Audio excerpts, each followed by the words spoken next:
Do you remember what your first electric guitar was? Mine was a Gibson Les Paul. I wish. My first guitar was actually an Epiphone Les Paul Special 2, which kind of looks like a Les Paul. It has the right body shape, but the pickup selector is down by the volume and tone knobs. There's only one volume and one tone knob. There's no fancy inlays. And I plugged that thing directly into the Epiphone practice amp it came with. Pretty sick rig, but in truth, I love that thing. My first summer with the guitar, I would sit in my room and play for hours. Some days I would play until my fingers actually bled because I was determined to unlock my inner rock star.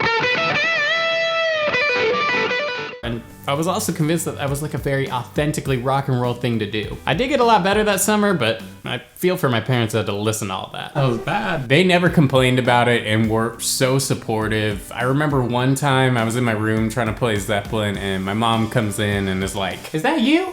It sounds just like the record." There was no way it sounded anything like the record, but I appreciated the encouragement. So much of my love for guitar and perception of what an electric guitar should look and sound like was shaped by the Les Paul. It's a really classic look, and I still don't think there's a better looking guitar out there, especially when you get the graining just right. Like, that is chef's kiss. And when you see posters of the guitar greats like Jimmy Page and Slash, they're usually depicted holding a Les Paul. So my brain deduced a simple formula. Me plus Les Paul equals amazing guitarist. So the formula doesn't quite work like that, but even before I picked up a real guitar, I knew I wanted a Les Paul. I even bought the Guitar Hero 3 bundle back in the day, you know, the one that came with the Les Paul controller, even though I already had an Explorer controller. I have definitely bought things that I didn't need. I tried to justify it saying like, oh, you know, the buttons on this are better than on my old one, or there's some new technology, or I need a second one for when friends come over, and you know, none of that was really the real reason. The real reason was I wanted it because it looked like a Les Paul.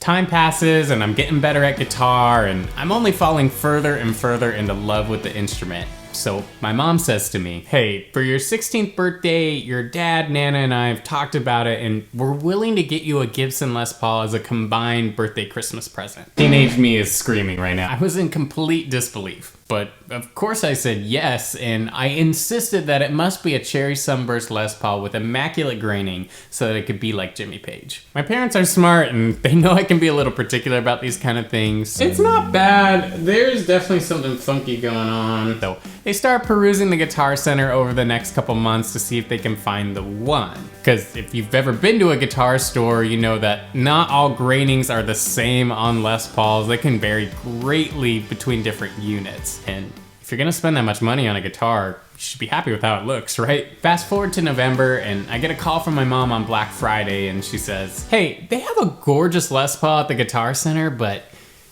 it's not Cherry Sunburst." Then I told her, "Well, then it's not my guitar."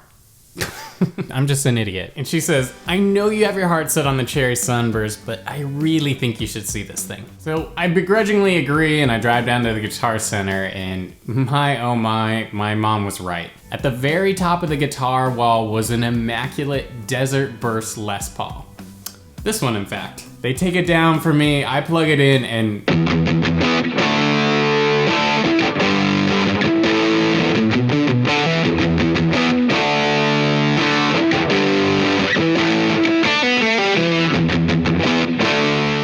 that was that. I played for what felt like 15 minutes. My mom informed me we were there for well over an hour. I don't think I've ever spent an hour dialing in one amp sound. I even compared this one to more expensive models, and I just kept coming back to this one. This guitar and I immediately bonded. I'm so happy. It felt perfect in my hands, and it was the perfect encapsulation of electric guitar tone that I dreamed of. And I named her Leslie. It's been 16 years since I got this Les Paul, and it's still my favorite guitar I own, and it still inspires me to play. First off, I love the bold, rich, full tone.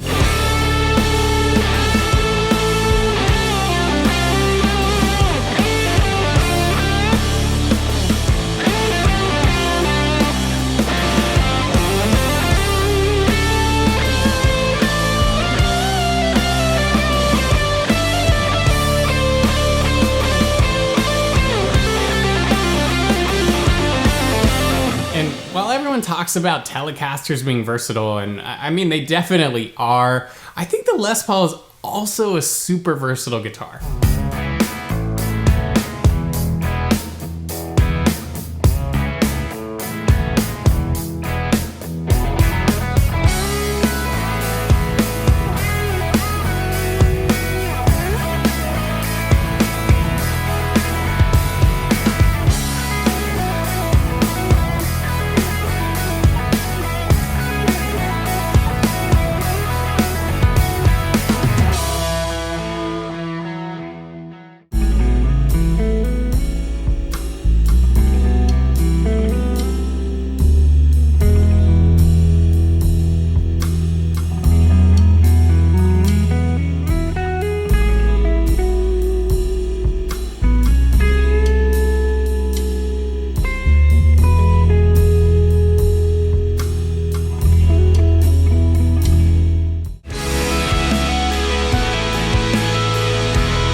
In some ways, or maybe even a lot of ways, I kind of got lucky with this guitar because I'm not sure I really understood what I liked yet. It sounds the same. Remember, me plus Les Paul equals amazing guitarist. But that was just God looking out for me. These 2008 LP standards came with Burstbucker Pros in them, which is a little bit brighter of a pickup sound than your standard humbucker you'd get in a Les Paul, which has actually been perfect for me. It sounds awesome in rock, pop, and even worship.